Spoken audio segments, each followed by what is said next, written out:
Starting off number 10, no life insurance? This first one is definitely out of this world. Neil Armstrong didn't have life insurance along with the entire Apollo 11 team. That sounds absolutely bonkers, especially considering the fact that he was leaving behind family on Earth, so if something were to happen, which was very likely, there was nothing left for them. And also like, what? But it was because they were doing something that was more dangerous than anything any human had ever done before that they just couldn't afford the life policy. Taking out a life insurance policy was nearly impossible, but the astronauts had something up their sleeve. While in quarantine, the crew signed hundreds of autographs and gave them to their family and friends. Even though eBay wasn't a thing yet, they knew that those autographs would be worth a pretty penny considering how famous the team was. Thankfully, they didn't really need to, but that didn't stop the autographs from being sold. One even got picked up at an auction recently for 30 grand. Number 9, Gordon Cooper. Gordon Cooper. I think the phrase never meet your heroes really applies here, because as we learned in the first part, a lot of early astronauts really let the fame get to their heads. Cooper was happy in his married life, so long as he maintained the happiness of his mistress, who was also a married woman. 4 months before he was chosen to be an astronaut, his wife Trudy had decided that enough was enough. She was tired of his infidelity and decided it was time to leave after 12 years of marriage and put it in the dust. But little did she know, as she walked away, she was taking away his life dream. As we learned in the first list, divorce wasn't a good look. Cooper begged her to come back, not because he regretted his ways, but more so because his dreams of going to space would be cancelled. So it's like, come back, I don't miss you though. Whether it was to help him or because she got 70 grand from a Life magazine segment, Trudy went back. They stayed married until he retired in 1970, when it no longer mattered if he was married, so hopefully Trudy got out of there, you know what I mean? Number 8, hidden treasure. Speaking of Mr. Cooper though, he did make some interesting discoveries up there in the sky that he kept pretty close to his chest. Cooper was apparently very talented at spotting sunken ships in the ocean from up in space. Gordon flew on the Faith 7 flight in 1963 and spotted several anomalies that had the potential of being, I don't know, gold-soaked shipwrecks. When he got home, he put them all on a map, which was a decade-long project. He hunted down and coordinated which ships they could be, but didn't tell anyone until decades later. The discoveries came out in 2017 when a treasure hunter, Daryl Miklos, used the maps Cooper made to make a TV show. There were 100 sites Cooper speculated were shipwrecks, and the first 5 were correct, and he just kept turning up right. Good for you, Cooper. Good for you. Number 7, what's the buzz? Speaking of buzz, remember to head over to Bumblebee if you want to see more of me doing this, because this is what we do over there too, but quirkier. Anyways, enough of that. The Buzz we are talking about is Buzz Aldrin. Now Buzz did some pretty incredible things, but the side of Aldrin NASA doesn't love talking about is, well, yes, the married life.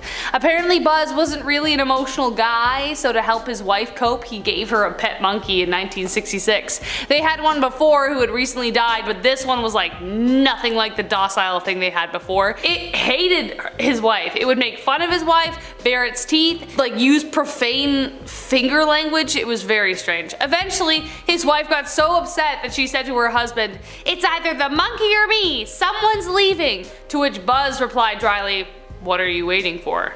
Ouch. She stayed and put up with the monkey and the primate until 1974.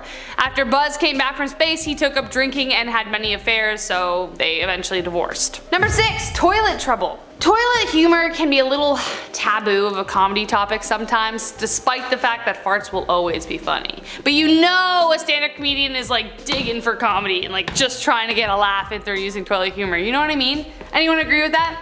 But I'm not surprised they don't talk about it that often. I mean, it's not pleasant to imagine anyone doing the number 2, but it's even more so whilst in space, because how does that work? In space, gravity likes to be a little finicky because there isn't any. From taping bags to astronauts' butts to vacuums, right?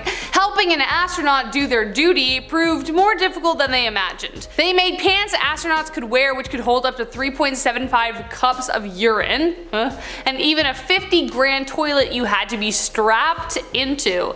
NASA's Scott Weinstein had to teach the crew to use it and said that it was all about alignment. The hole was a quarter the size of the one that we have in our toilets, and some of them had to use an under the seat camera so they could get perfect aim every single time. Today it's It's less complicated. They sit on a tiny hole and a vacuum sucks the stuff away. Who would have thought a basic human action would be so hard in space? Number 5, money, money, money?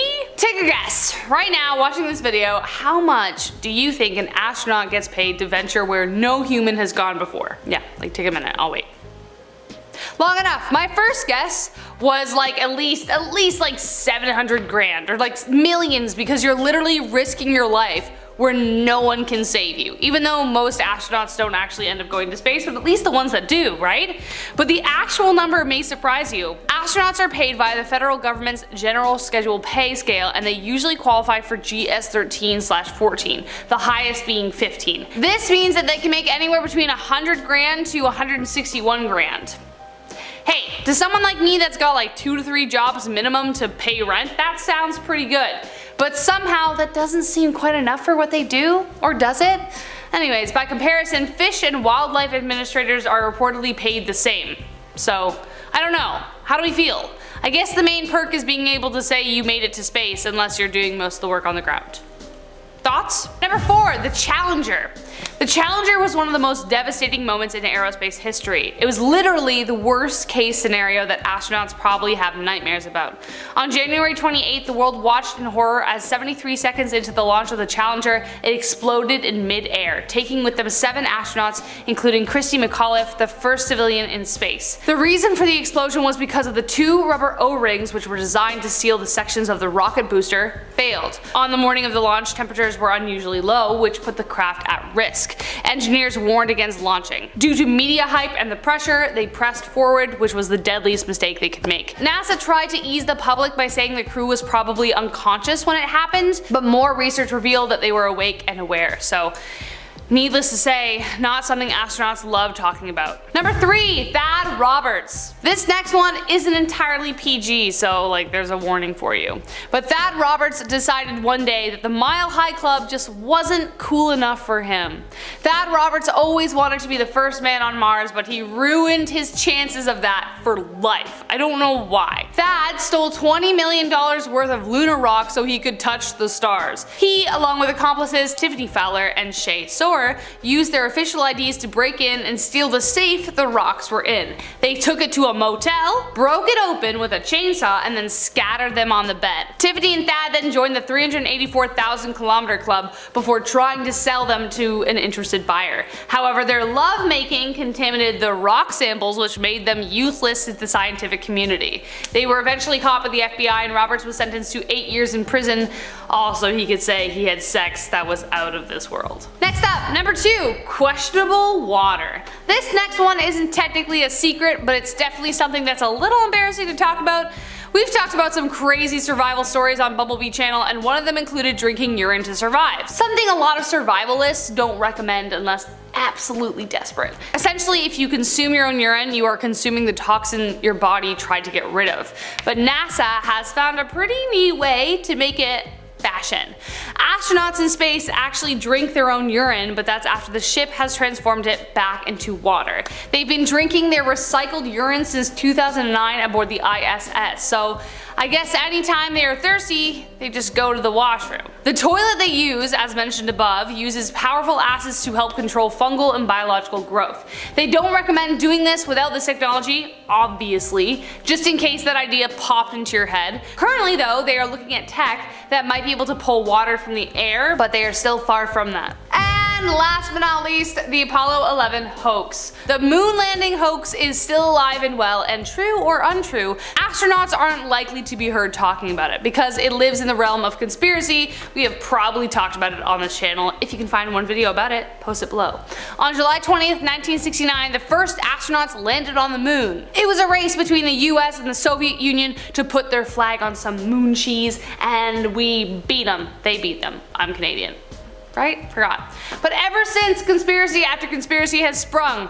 5% of Americans reportedly still believe that the moon landing was faked. About 16 million people. You would think that NASA would just like put this conspiracy to bed, but the video that showed the landing apparently disappeared. So that's convenient. At number 10, we have green and shiny. Gordon Cooper was doing one of the most amazing things a human being has ever done. He was completing a 34-hour orbiting flight around the planet. This was in May of 1963. I can only imagine he saw parts of Earth that most people only dream of. But during this flight, he didn't just get an amazing view and some awesome pictures for Instagram. Also, that is the future of space travel. Influencers are going to go up there and take a bunch of pictures in zero gravity, and then space is going to become a fad for all of the people who want to post it all over their social media. But anyways, during this flight, Gordon Cooper was approached by a green orbiting light that floated up to him in his spacecraft and then flew away. He was so amazed by this encounter that he talked in front of the UN, and he said that, "I believe that extraterrestrial vehicles and crews are visiting our planet from other planets." Hey, this guy has been to space. If anyone knows, it's this guy. Number 9, a love triangle.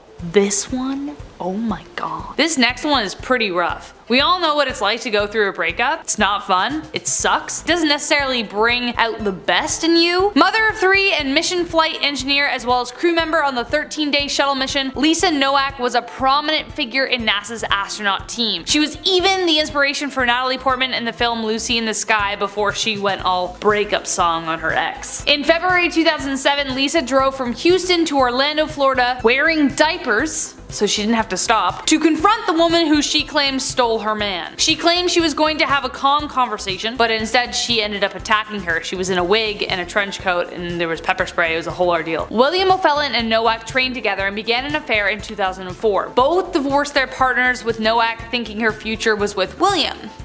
Wrong. William started exclusively dating Air Force Captain Colleen Shipman, and he thought Nowak took it well when he told her. Instead, she ended up sneaking into his apartment, read their email exchanges, and well, flash forward to a 900-mile drive, pepper spray, and nightmares Shipman will have for the rest of her life. Initially arrested on the attempted murder charges, they were dropped to less aggressive accusations like attempted burglary and kidnapping. Shipman and Bill are now married, while Nowak, after years of counseling, is doing much better, though she refuses to talk about the event for obvious reasons. I hope you're doing better. At number 8, we have Leroy's Lights. Leroy Chow is a former commander of the International Space Station, which is one of the coolest titles I have ever heard in my life. While he was working up there, he witnessed something very strange. He saw a line of lights floating through the sky like it was some sort of formation. He said it looked like a grouping of UFOs flying in formation. He also said that it would be ridiculous to think that we are alone in the universe. And if he says that, it's gotta mean something, right? At number 7, something fell off. In 1991, Musa Manarov was on the Russian space station. He was watching a nearby shuttle do a very standard docking,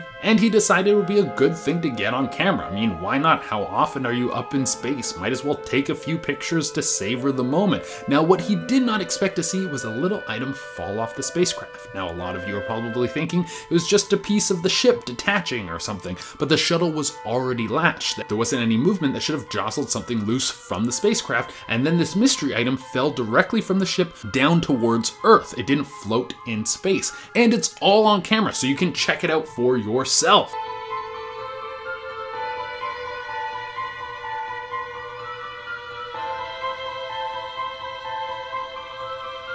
At number 6, we have Vlad and the Little Finger. In 1981, Vladimir Kolvanyuk was on board the Russian space station, and he took a peek out of one of the windows. He saw something strange. He said it wasn't really a UFO, but just a little small object. Even if it's just a little finger-sized device, because it's supposed to be space. There's nothing out there. Well, he watched this thing for a moment, and then it exploded. Maybe it was shy, I don't know. But it seemed that it wasn't some piece of debris or rock or something. There was something in it that made it explode. Maybe it was a UFO, just a very tiny one, or maybe it was some sort of surveillance device and exploded upon its own discovery. Whatever it was, it's gone forever now. At number 5, we have, was it just a reflection or something real?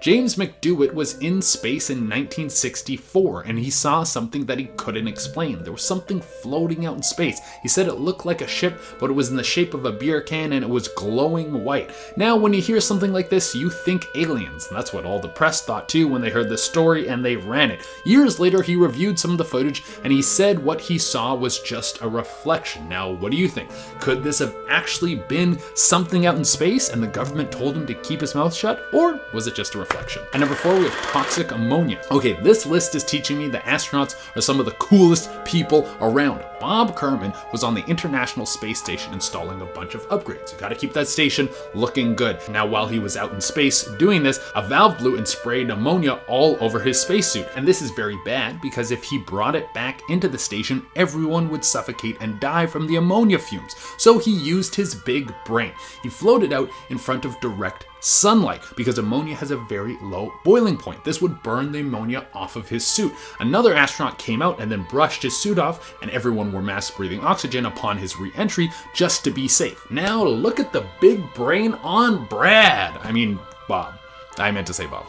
Bob. And number 3, we have what is that noise? Seen or heard? They're two sides of the same coin. One being a little scarier than the other, but just reading this story really freaked me out, so I had to throw it on this list. This was back in 2003. China would launch Yang Liwei into space. Now, it wasn't just the trip of him being blasted in a rocket into the vacuum of space that was scary, although the sounds of a roaring rocket ripping through the sky must be pretty terrifying. It was what happened after Yang got aboard the space station. That night he was there and he heard something very strange. There was a knocking coming from outside the space station. Now this is messed up for a lot of reasons. First, it's the vacuum of space. There shouldn't be anything floating around outside in space, and if there was, it shouldn't be alive long enough to knock. And the second reason, being even spookier than the first, it's the vacuum of space. It's the same reason as the first. Sound needs something to pass through so you can hear it, like air or water. As the old saying goes, in space, no one can hear you scream. So how could this have happened? Could this have just been something in the station that was making a weird noise? Maybe something was floating around loose and bumped against a wall? I don't know, but he heard it more than once. And number 2, we have the space eel. This sounds like the title of a cheesy horror movie that was made in the 1950s. We're gonna take two things we don't understand and put them together, and then you got a movie. Well, it's actually what Story Musgrave saw. He was an astronaut working with NASA, and one day while floating around through the endless void, he saw something very strange. It was a long white space eel. He said it had its own propulsion system to move through space. That sort of discredits anyone who thinks it was just some sort of inanimate object. And that kind of thing does happen. Things fall off of spaceships and space stations and they will just be debris out in the open, just loose and going. And if the propulsion system wasn't enough to convince you, he said he saw this thing not once, but twice. And for the number 1 spot, we have the moon landing visitors. I don't care what you think about the moon landing. If you believe in it, cool. If not, cool. Leave me alone in the comment sections, I don't care.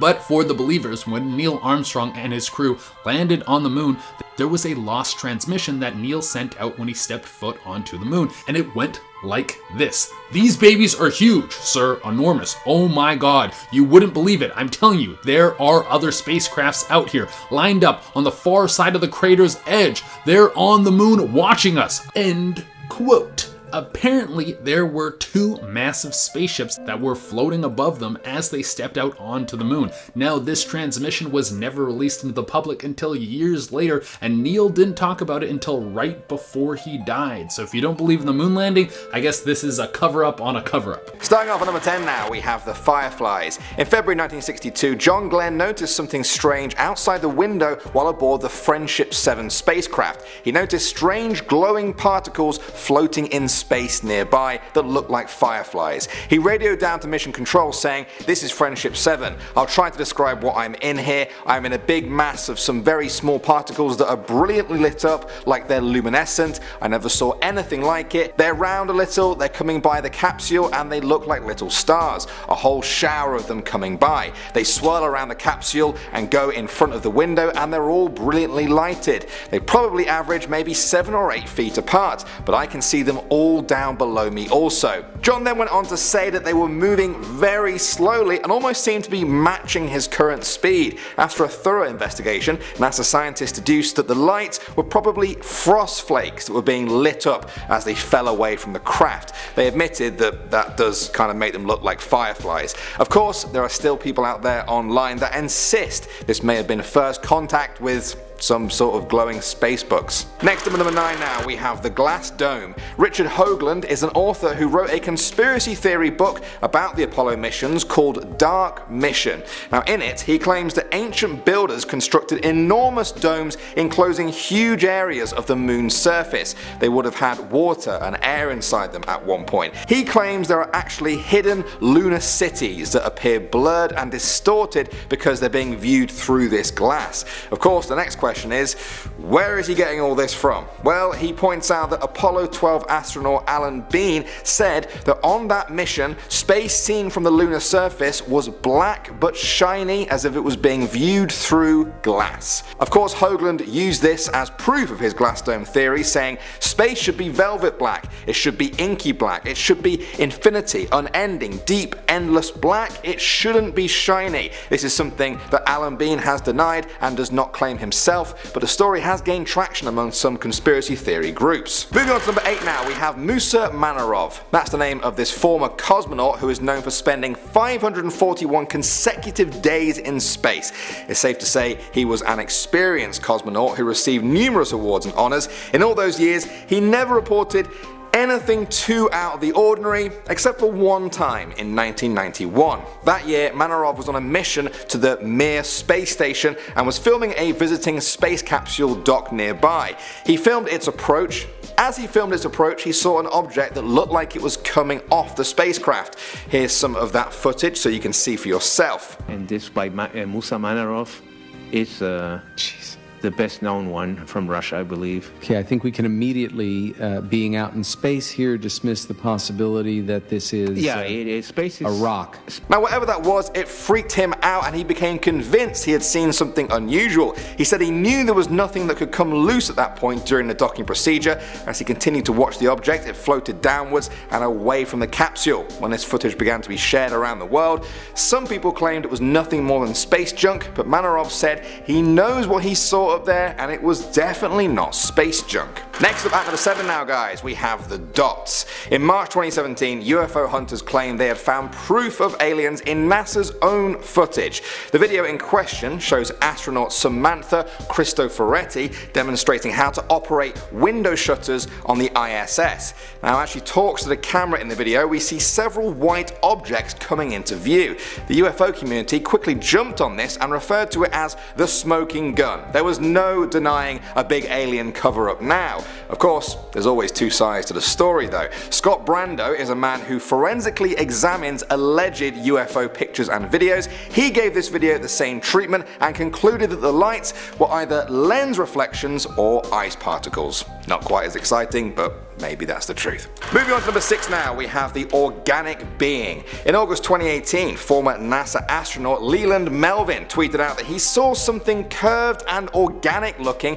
floating outside of his craft while aboard the space shuttle Atlantis. Naturally, the first thing he did was tell NASA about it, but they said what he was seeing was not extraterrestrial, but just a piece of ice. Now when he shared this story on Twitter, the Twitter account for UFO Sightings Daily asked him if he thought that NASA was lying about that. They believe that his opinion of something looking organic is much more reliable than the opinion of someone on the ground over 400 miles away. Melvin replied that he didn't think so, but you never know. Now some people even thought that Melvin might have made the whole thing up just to, I don't know, entertain people. All of this has left many questions about his story. Ice or organic being, only Melvin really knows. Moving on to number 5 now, we have the wolves.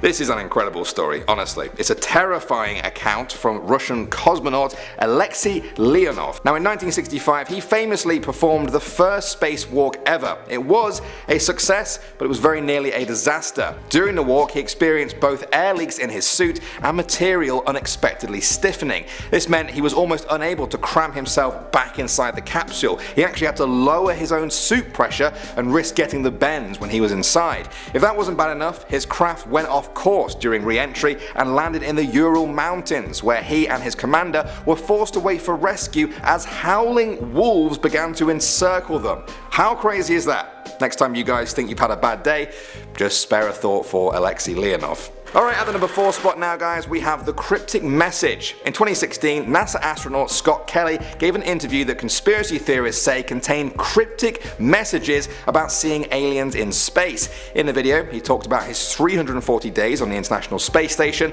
and then people say he slipped up and mentioned a cover-up by NASA and the US government. Kelly was asked about his body's response to being in space for so long. He said, and I quote, "Adjusting to space is easier than adjusting to Earth for me. I don't think I ever felt completely normal up there. I think coming back to gravity is harder than leaving gravity, so maybe the aliens got it a lot easier than we do." It was that mentioning of the word alien that sent alarm bells ringing among the conspiracy theorists. He also spoke about a virtual reality game that the astronauts play on the space station, which simulated an alien attack on the space station. Once again, conspiracy theorists were asking, why would NASA make such a violent game, especially one with such a terrifying scenario? Once again, this is one of those stories where it's NASA's word against people who just don't seem to trust NASA. What do you guys think though? Moving on to number 3 now, we have the flashing lights. This is a very famous set of stories if you're familiar with the moon landings. During the Apollo missions that took astronauts to the moon for the first time, several astronauts reported seeing strange flashing lights. They claimed that these lights flashed in their eyeballs even when their eyes were closed. On one mission, astronaut Charles Duke wore a helmet, closed his eyes, and he still described the light flashes he was seeing to his team. He said they were clusters of white streaks. They happened at the exact same moment that his helmet recorded cosmic rays passing through his helmet and his head. Coincidence? Well, apparently not. NASA confirmed that the astronauts were actually seeing cosmic rays, something we don't see here on Earth because they're all absorbed by our atmosphere. They're so powerful that you can even see them in space with your eyes closed. That's pretty mental. Moving on to the number 2 spot now, we have the floater. On the morning of August 19th, 2013, NASA astronaut Chris Cassidy noticed something floating outside of the International Space Station. Here's a little clip so you can see for yourself. Chris Cassidy had noted an object that was floating past the station near the station Progress 52 cargo ship. Cassidy noticed this near the Progress cargo vehicle. He called down to Mission Control Houston and took some video of it. Now at first, NASA was just as confused as he was. Was this a UFO? It certainly fit the literal description of an unidentified flying object. After a lot of speculation, NASA said it was an antenna cover from Russia's Zvezda service module. However, many people remain totally unconvinced. They believe that the object is something extraterrestrial, not something of human origin, and that NASA has made up this cover story to avoid public alarm. Personally, as you might know by now, I believe NASA, but what do you guys think? And finally at number 1 now, we have the saucer. This story comes from Donald Slayton, an astronaut during the Mercury missions. He revealed in an interview that he saw UFOs in 1951. He said, "I was testing a P-51 fighter in Minneapolis when I spotted this object. I was at about 10,000 feet on a nice bright sunny afternoon. I thought the object was a kite, then I realized that no kite is going to fly that high. As I got closer, it looked like a weather balloon, grey and about 3 feet in diameter, but as soon as I got behind the darn thing, it didn't look like a balloon anymore. It looked like a saucer, a disc.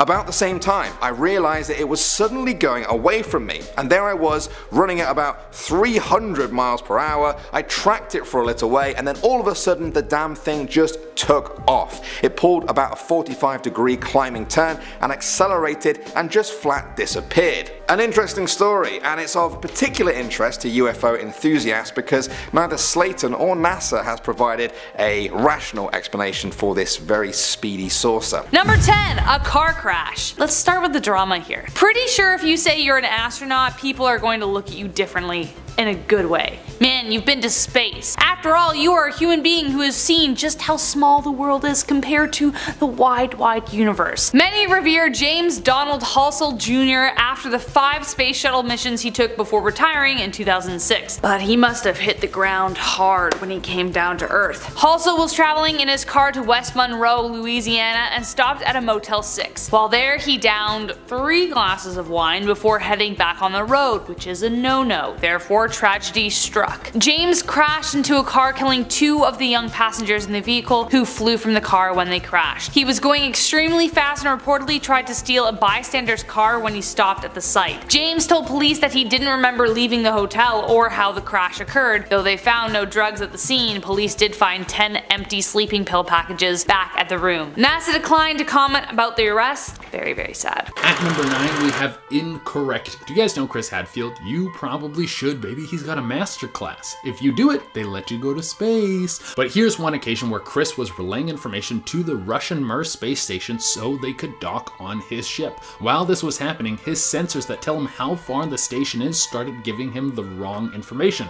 This is terrifying to see because if they come in too slow, they won't latch, and then they'll just be both floating out there in the void of space. And if they come in too fast, then they crash and everyone dies. One sensor was telling Chris that they were 32 feet away, and another one was saying that they were 20 feet away. He thought that at least one of them had to be right, so he used his thumb to judge the distance and a stopwatch to judge the speed, and then realized that they needed a touch more speed and got the connection perfectly. Now this is all very nerdy stuff, but that is one of the most bad boss thug life things I have ever heard of in my life. The station weighs 250,000 pounds and the connection they have to hit is the size of a DVD player, and he eyeballed it. Well, now I gotta take his masterclass. Number 8, married to his work. NASA ended up wanting so little to do with this guy that they actually fired him. Today, divorce is about as common as breakups in high school. Though some happy news, it looks like the percentage is going down, but in the 60s, getting divorced was a major taboo. NASA's astronauts were about the closest thing to comic book heroes the world had ever seen, and they knew that public opinion was a huge part of their funding. So when an astronaut hero misbehaved, NASA wasn't going to stand for it. Don Easel wasn't exactly a faithful husband, and he rarely visited his son, who was dying of leukemia. He also cheated on his wife multiple times at Cape Canaveral, which was flooded with eager groupies. He gaslighted his wife several times when she asked him to admit it, and when she suggested going to therapy if he thought she was crazy, he replied, "But I'll lose my job." Don and Harriet at last divorced, and NASA soon followed, firing Don as well. Bye, Don. See you later. Number 7, the Astronauts Wives Club. Not a fun time. Speaking of astronauts behaving badly, let's talk about the reports of the Astronauts Wives Club. These lovely ladies were used to a measly military pay when suddenly they became celebrities overnight, and given the aforementioned squeaky clean image NASA wanted to protect,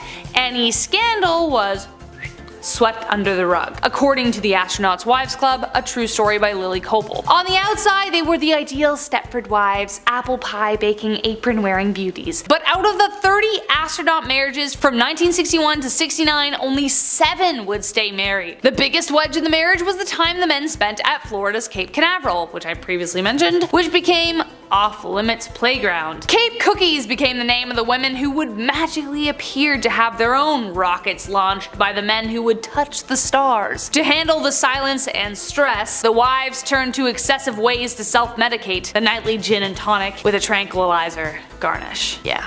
Pretty rough. Number 6, Fireflies. Ice particles, they said. Part of the capsule heat shield, they said. Could it have been that John Glenn saw something else instead? Glenn was the first American astronaut to orbit the planet in 1962. He was also one of the good ones. He and his wife Annie were married for 73 years. In fact, when he left to fight in World War II, he told her, and I quote, "I'm just going down to the corner store to get a pack of gum," to which she replied, "Don't be long." He said that every time he went away to war. She kept a gum wrapper in her purse every time after that. Anyways, grab a tissue, that's super cute, let's continue. Glenn, while flying over Australia, saw strange floating mass like tiny little stars outside the Friendship 7 capsule. When he tapped on the window, they flew off. Mission Control were at first concerned the anomalies were fragments of the heat shield, but that wasn't the case. No, it was something else. NASA has since explained the sighting as ice particles, but up until his death in 2016, Glenn never really believed it. His wife Annie finally joined him at peace, passing away due to COVID complications at the age of 100 in May 2020. Number 5, space music. According to the Guinness Book of World Records, the first song played in space was Jingle Bells on the 16th of December 1965. It was broadcasted during NASA's Gemini GA spaceflight. Though there have been several musicians played out there in the big space ever since, there remains an artist unknown. Eugene Cernan in the Apollo 10 space capsule reported hearing a strange kind of music during a mission. What he described as was a strange musical whistling sound, like how you would imagine space music to be, like the I can't do it. Just imagine very sci-fi. He reached out to NASA Mission Control to see if they'd heard it too. According to the mission transcripts released in 2008, the sounds were recorded. Of course, alien theories have spread far and wide, but NASA made no comment. Then, in the Apollo 11, Michael Collins recorded hearing the same sound while orbiting the moon. This time, NASA was prepared. They said it was, and I quote, interference between the LMs and command modules VHS radios, unquote. Sure it was, NASA. Sure it was. Number 4. Bright lights and beyond. It might surprise you to learn that not only do we have a ton of garbage down here on Earth, but a ton of space junk sits just above us. In fact, the estimate for just how much is staggering. Around 128 million pieces, about 6,000 tons of space debris in space. Earth's low orbit carries millions of rocket and spacecraft fragments along with dead satellites. Each one is flying around 18,000 miles per hour, so faster than a bullet? Yeah. So the likelihood of astronauts encountering space debris is pretty high, but this one example is pretty staggering. But that doesn't stop this case from being very strange. Brent Jett was in the STS-150 mission in 2006 on his way to help construct the ISS. But then he noticed, and I quote, some kind of reflective structure, unquote, outside the shuttle. According to him, quote, it doesn't look like anything I've ever seen outside of this shuttle, that's for sure, unquote. NASA took control of the camera and there were 3 bright objects in the sky. When they ordered an inspection of the craft, they saw nothing. Not even a hint. Space junk? Or aliens? NASA has no explanation and they won't talk about it, so what is it? And heading on to our top 3, number 3, the Gordo UFO. I suppose it's not too hard to guess that Major Gordo Cooper was a lover of all things space, but it turns out that his adoration goes deeper than that. In 1957, 30-year-old Cooper was test pilot and project manager of the fighter section of the Experimental Flight Test Engineering Division at Edwards AFB in California. 2 members of his crew one morning mentioned to him that they caught sight of a strange saucer-like object. It apparently didn't make a sound as it landed and took off. The 2 men took photos of the craft and Cooper was ordered to have the film developed, have no prints made, and send it right away to the Pentagon. He was also instructed not to look, but like of course he did. He saw exactly what the 2 men described and to his very deathbed insisted the government was covering it up. But not only that, on his 1963 solo trip, he had a close encounter that was broadcasted on NBC. He saw a glowing green object approaching and it was picked up on radar. But when he got to Earth, he wasn't allowed to talk about it. Number 2. Edits in space. Could NASA be editing the footage sent down from the International Space Station? This theory is hot among conspiracists. The idea really started to gain traction in July 2016. 2 different cameras 25 hours apart spotted a distinct square shape, larger than the Earth. Initially, UFO hunters concluded that it had to be some kind of unidentified object in our orbit, but another theory surfaced, that the shapes were actually attempts by NASA to edit something else out. Could it be meteors or a cover-up of something NASA has determined we are not ready to see yet? NASA was forced to deny that they didn't attempt a cover-up, but UFO hunters will never rest until the truth is revealed, even if it has been already, so we don't really know what's true. And last but not least, the Reich and NASA. Well, this is a surprising little tidbit, but honestly, I'm not too surprised. This is definitely worthy of being number 1, especially since NASA doesn't advertise it really at all. During World War II, the US recruited the help of over 1,600 German Yahtzee scientists. Yes, I said Yahtzee because apparently YouTube gets scared, they are Death Eaters. Anyways, they hired over 1,600 German Yahtzee scientists in institutes like NASA to increase their payroll. The code name for this operation was Operation Paperclip because of all the paperclips on the immigration files, which brought in Werner von Braun and his V-2 rocket team. The former SS officer would become a US citizen and was a key architect in the Apollo program. What? In 1977, he was awarded the National Medal of Science despite having previously hand-picked slave laborers in Buchenwald for his rocket-building efforts. Yeah, so that's special.